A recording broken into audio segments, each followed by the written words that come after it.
What's up, everybody? Hope your week is off to a good start.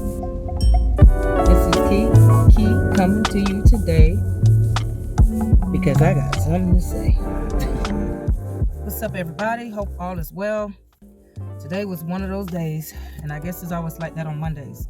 Mondays and Fridays are the days that my students come back off the chain. They either come back too tired to focus, so they're irritable because they went to bed last night, Sunday night, real late, and then by Friday they kind of over it and they just want to go ahead and get their weekend started. So I'm out here trying to kind of reboot my energy. Hopefully it does what it needs to do, because I'm trying to get in my daughter's car. She made it all the way over here across Florida, from Jacksonville all the way over here to the west side of Florida, and her car decided to go night-night. So I'm about to go in here and work my magic. I just want to see if it's an easy fix, or do I really need to have a mechanic come out here and check it out. But I really wanted to say, before I go into mini mechanic mode, guys, be mindful of the type of school you put your child in. Now, we already know all schools are not created equally. We know there's charter schools, private schools, public schools, Christian schools, all types of schools that exist out there. And I say that to say this. I really just recognize how some schools treat their staff. Now, I'm not saying that, I'm in a very unhappy place, because there are some good points. I love teaching. That's my passion. I love to teach because I'm always trying to share knowledge, even when I'm not at work. But the problem is, I don't like being micromanaged, and I don't like being in a place where the admin like to throw out fear. Like, oh, you're going to lose your license if you don't do this and you don't do that. And it's like, for one, okay, so let me tell you why I'm saying what I'm saying. So, two students got into a fight, right? Not even on my time, in a whole different class. But one of the students, they are in my homeroom class. Well, actually, both of the students are in my homeroom class. They're in my homeroom class. They're cool. They do what they need to do. I don't have any issues. I can't even tell they have beef with each other. One student white, one student black. Apparently, I'm just finding out today in a parent meeting that the white student continued to provoke the black student into a fight, or she would walk around and call her racial slur names, poke at her, do all kinds of stuff to her, but in a very sneaky way. And I'm like, okay, well, why am I just finding out about this? Because the whole time I'm looking at both of the students, I thought they were excellent students. They're both doing pretty good, with grades, and they don't get in trouble. So I guess on the playground with another teacher, the black girl got fed up and just started welling on the white girl. So one of the girl, I guess because the black girl was more aggressive and wanted to approach the white girl, I guess to make up for what the white girl did to her earlier that day or in the past or whatever, but that's how the fight started. So the principal said she looked at the camera and the black girl was the aggressor. So that's why the black girl got more days in suspension than the white girl. But some kind of way it got back to the parent that the white girl came back first, or before the black girl. And I guess the black parent thought that they were going to get suspended in the same amount of time. So now the parent is upset, because she's like, okay, so you mean all this time this girl been provoking my daughter? When my daughter decided to take up for herself, now all of a sudden, my daughter have to miss more days than this other girl? So I can understand the frustration of the parent, because it's like that. The system is like, even though your child probably was bullied and probably bothered, all of that, if your child was to fight back, whether they in the right, it doesn't matter. They're going to get a consequence. My daughter, like I said in a few videos years ago, my daughter was not bothering anybody. She was very quiet, new to the school. And because one boy complimented her and wanted her attention, it triggered all the other girls he slept with and was, talking to. And so they all decided to come together. Cousins, sisters got together and wanted to come after my daughter. And my daughter was like, well, I'm not even dating him. He does come and talk to me because, I don't know anybody. So he's trying to be friendly. And they didn't like that. And so they kept harassing my daughter. I went to the principal telling me, oh, well, your daughter just got to stay away from them. I'm like, I was like, okay. So my daughter went around a whole different area to get away from the girls because they kept following her, harassing her, but it was making her late to class. So the teacher didn't care about none of that. The teacher was like, well, I'm sorry, you're going to get detention because you are always late to my class. So then here we go with another issue. My daughter decided, I'm trying to remember how this worked out, but I just know one of the girls ended up bumping into my daughter because they were able to catch up with her. And when they bumped into her, then my daughter just, at first she was trying to tell the girl to stop. At first she was trying to avoid the girl, not because she was scared. She just didn't want to mess up her record because she really didn't have a record. But she just got pushed to the wall to where she wanted to fight and take up for herself because she got tired of avoiding the girls and nobody isn't doing anything about it. And so when I'm approaching the principal about it, the principal was like, well, unfortunately, she got to be written up. Unfortunately, we don't have a camera to be able to see that angle where they got into a fight because it was actually done like that intentionally by the other girls.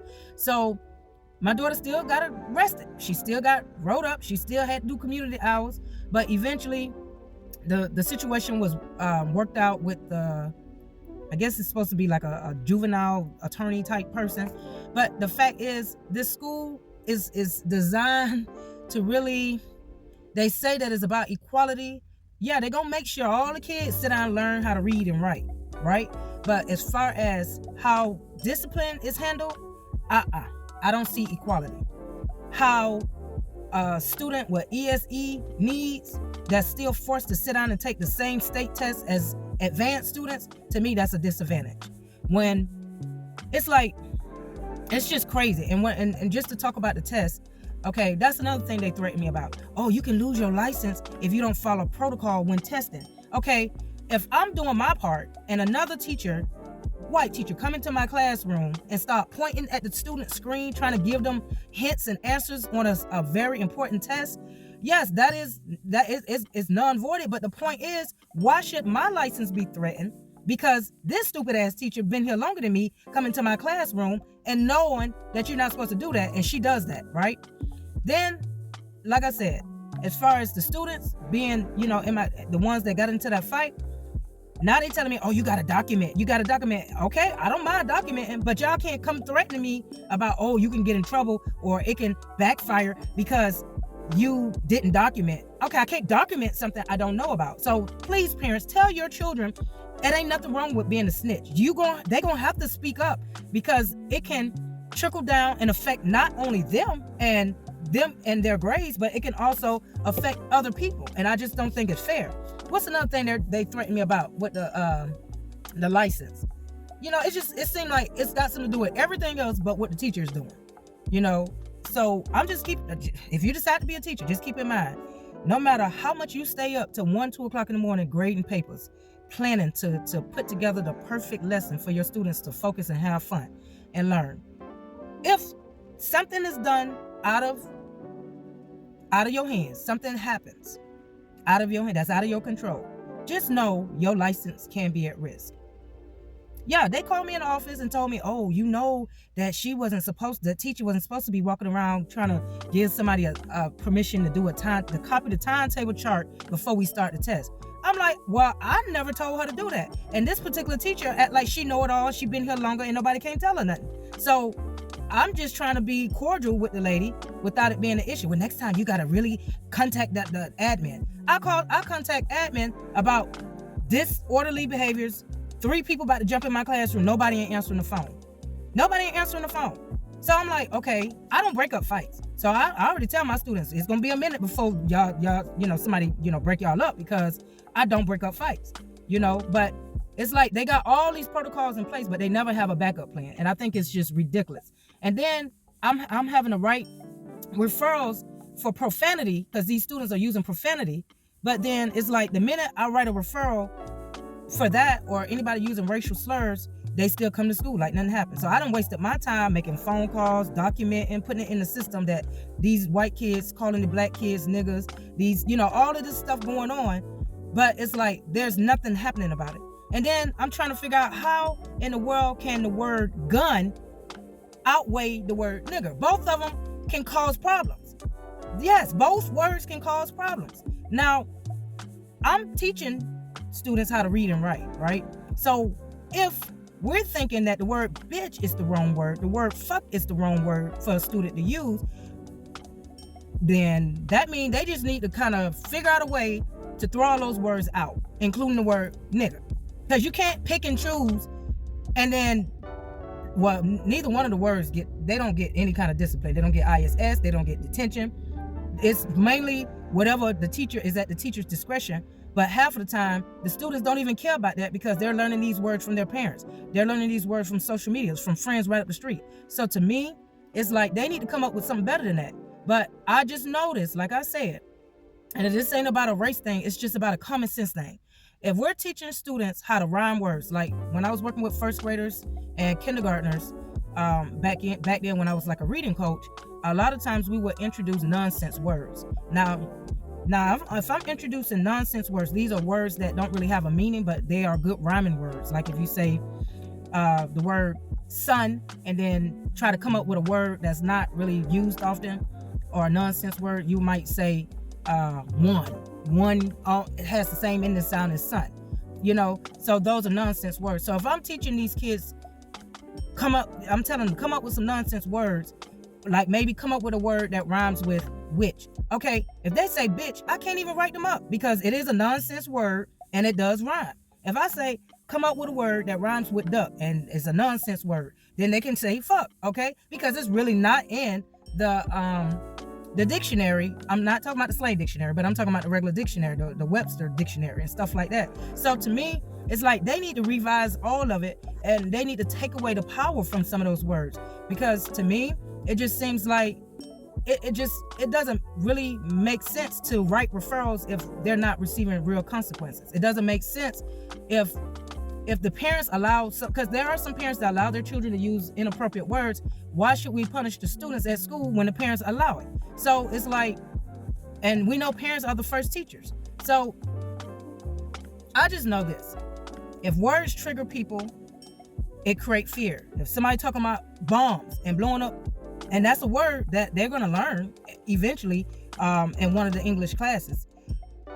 It doesn't make sense. Okay, I'm writing you up because you said the word bomb. Because that's what happened to my son.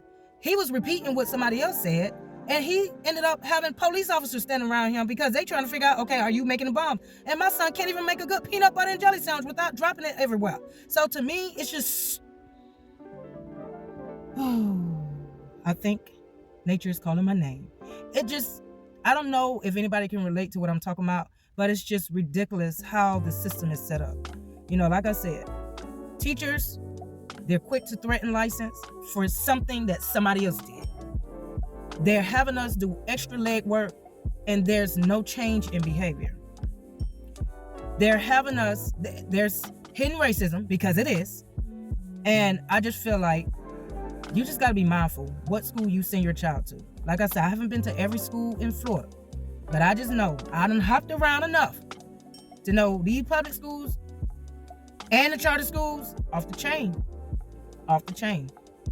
When I was at the public school over in Tallahassee, charter school over in Tallahassee, I mean, these girls bothering another girl while she ended up trying to use the toilet, and I guess some kind of fondling took place, but it's like, I can't go in there.